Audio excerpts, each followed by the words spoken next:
Cette capsule a pour objectif de présenter les étapes de lavage des racines ainsi que des méthodes d'observation de la santé des racines. Cette capsule est réalisée grâce au réseau Innovagrain ainsi qu'aux membres du comité sur les maladies en grande culture du RAP Grande Culture.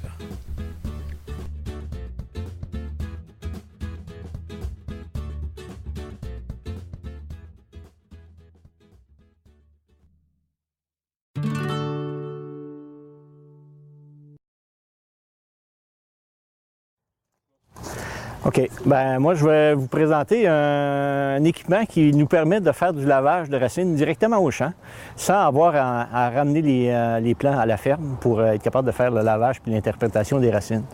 Donc, ce qu'on a besoin, en fait, c'est d'une chaudière. Une chaudière qu'on récupère à la maison dans les produits qu'on peut avoir utilisés.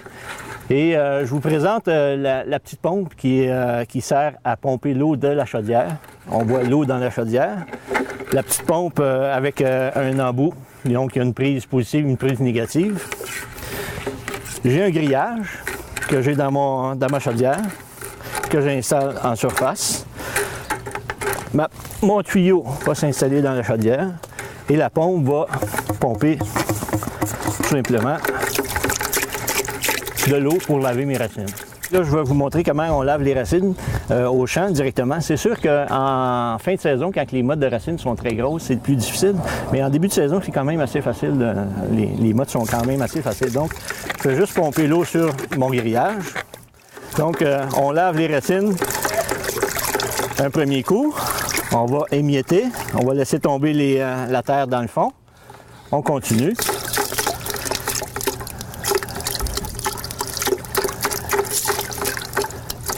Et là, on peut, à ce moment-là, faire l'interprétation sur les racines, la qualité, vérifier les maladies.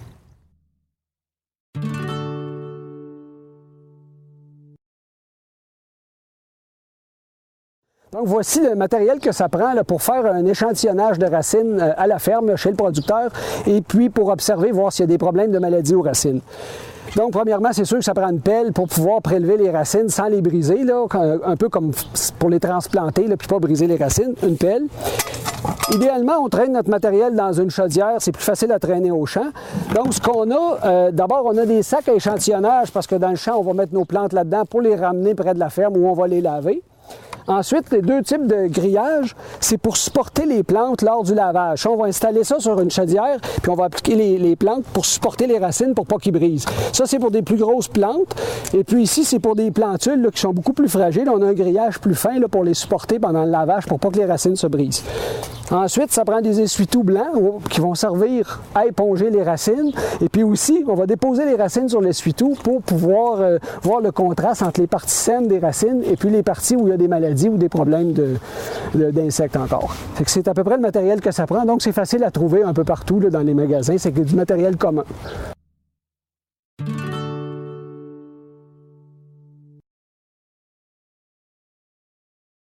Donc là, on revient du champ avec nos échantillons qu'on a prélevés avec la motte de terre. On a ici notre installation pour faire le lavage. Donc, on a un grillage qui va supporter nos racines pendant le lavage pour pas qu'ils brisent. Et puis, on va avoir ici un jet d'eau là, pour enlever le sol dessus les racines. Donc, ici, on retire l'échantillon du sac et puis on va tremper dans l'eau pour enlever le plus gros. Puis ensuite, on va pouvoir laver sur le grillage avec le jet d'eau. Donc, l'idée, c'est d'enlever tout le sol au complet. Enlever le sol au complet, puis ensuite, pour pouvoir voir les symptômes comme il faut. Donc, là, quand on a un excès de sol là, qui bouche le grillage, il faut le retirer. Puis, on poursuit là, notre lavage de racines.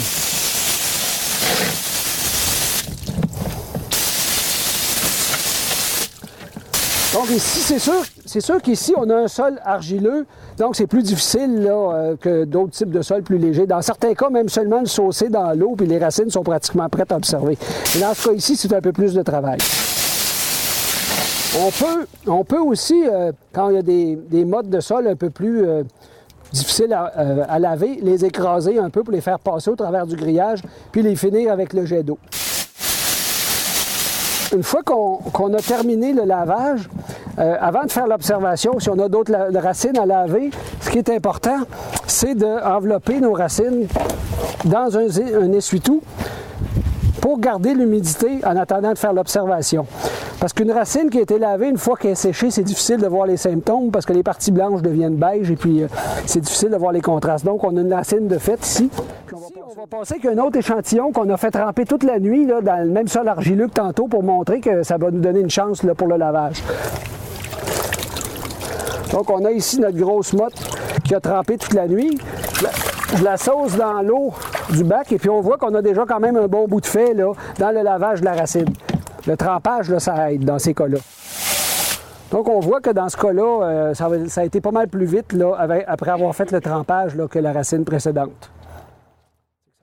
Donc là, ici, on a lavé avec un système là, de grillage qui a été fait avec du bois et puis un grillage qu'on a acheté. Mais on peut aussi acheter des sortes de grillages tout faits là, dans les grands magasins là, qui vont aussi faire la job, là, puis on n'aura pas besoin de faire le montage là, nous-mêmes. Donc, c'est ça, ça prend en fait un grillage qui supporte les racines. Si vous avez une racine dont la terre a seulement été secouée, donc pas lavée, on a commencé à la laver un peu, mais on voit que c'est vraiment mal lavé. Et puis avec un bon lavage, là, on voit là, que le blanc des racines saines sort, puis on peut constater là, la présence de pourriture. Donc, c'est très important de bien laver les racines si on veut voir s'il y a des symptômes de maladie ou même de morsure d'insectes, s'il y a des problèmes. Donc ici, on va passer au lavage de plants de soya qu'on a laissé tremper là, toute la nuit et qui a été récolté hier. Là.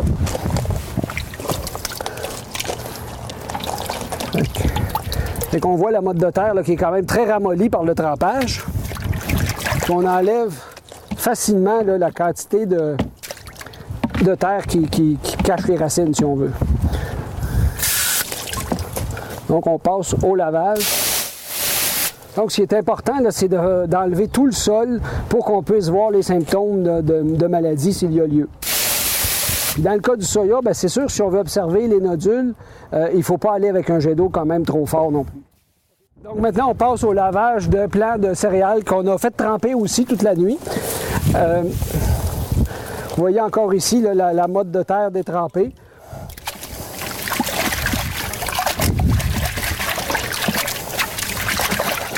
Donc, on peut voir ici, contrairement aux deux plantes précédentes, les céréales ont beaucoup. D'abord, premièrement, il y a plus de plantes dans le même paquet parce que les plantes sont semées plus proches. Et puis, aussi, les céréales font beaucoup de radicelles, là, de racines fines, donc ça retient plus le sol là, quand on vient pour faire le lavage. La différence aussi avec les céréales, c'est qu'il faut séparer les plants qui sont souvent très rapprochés, sans les briser non plus. Ça, c'est pas toujours quand même facile, là. Donc, on voit ici qu'on peut séparer les plants de céréales.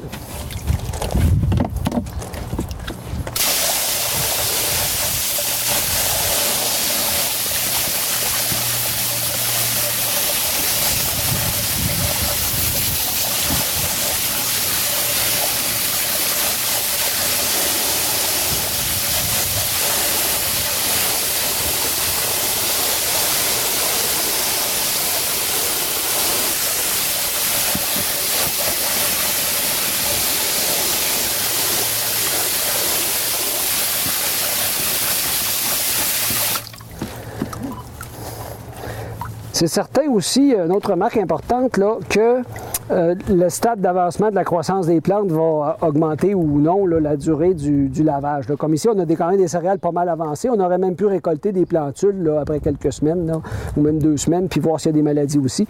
Le lavage se ferait plus rapidement. Puis c'est pas le même genre de symptômes de maladie qu'on verrait non plus.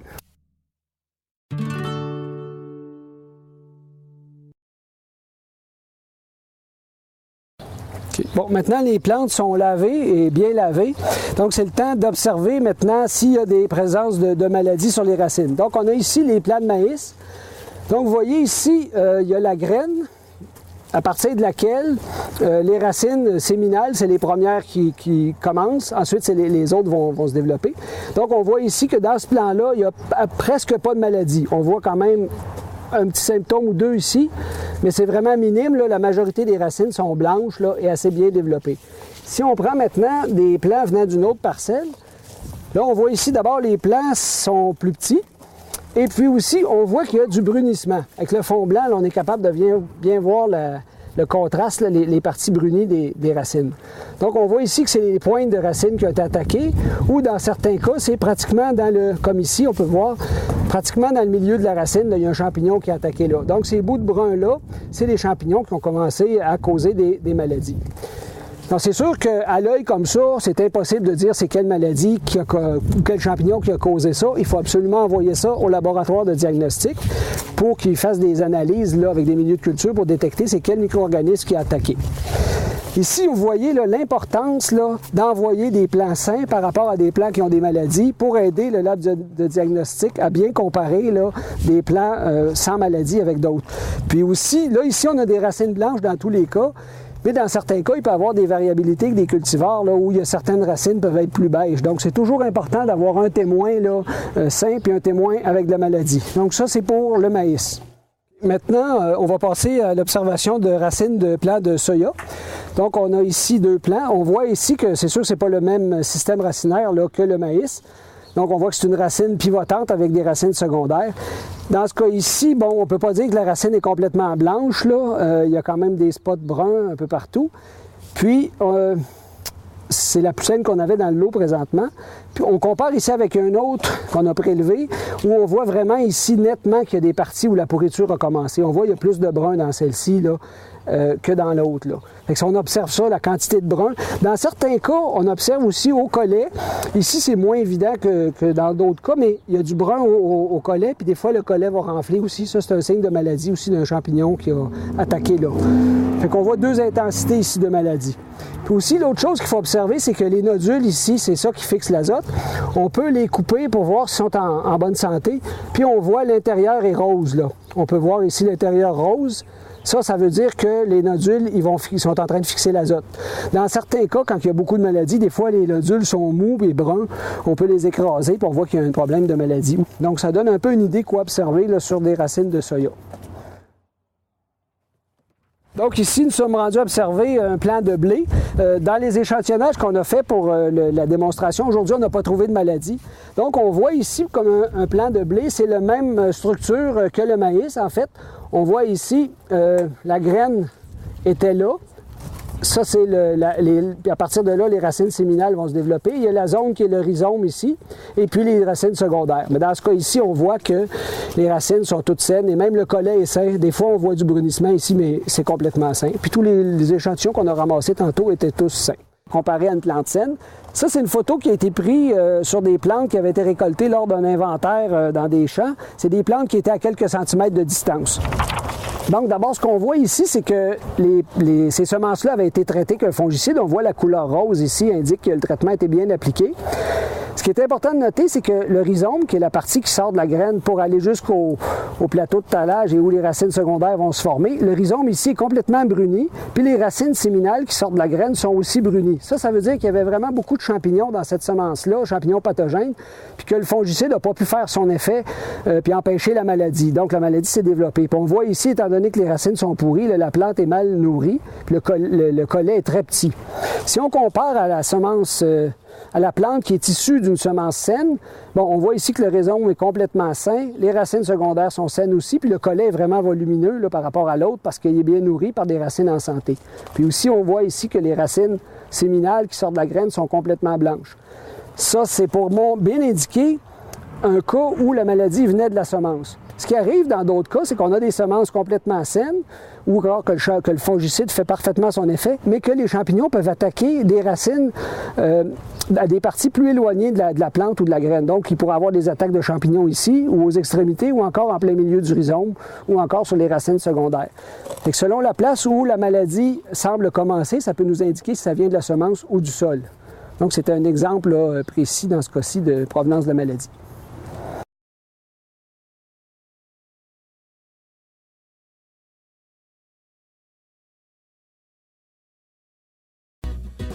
Cette capsule a permis de voir les aspects importants afin d'observer les racines.